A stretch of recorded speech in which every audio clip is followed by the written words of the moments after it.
உங்களுக்கான இன்றைய வாக்குத்தத்தம். கர்த்தர் ஒரு மேகத்தில் இறங்கி அங்கே அவன் அருகே நின்று கர்த்தருடைய நாமத்தை கூறினார்.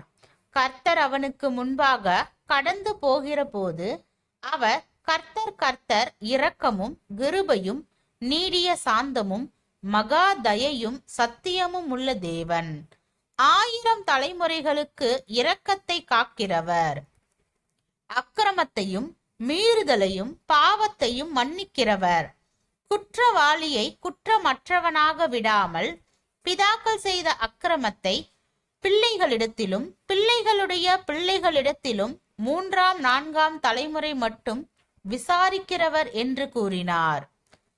மோசே தீவிரமாய் தரை மட்டும் குனிந்து பணிந்து கொண்டு, ஆண்டவரே, உம்முடைய கண்களில் எனக்கு கிருபை கிடைத்ததானால் எங்கள் நடுவில் ஆண்டவர் எழுந்தருள வேண்டும்.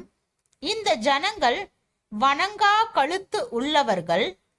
நீரோ எங்கள் அக்கிரமத்தையும் எங்கள் பாவத்தையும் மன்னித்து எங்களை உமக்கு சுதந்திரமாக ஏற்றுக்கொள்ளும் என்றான்.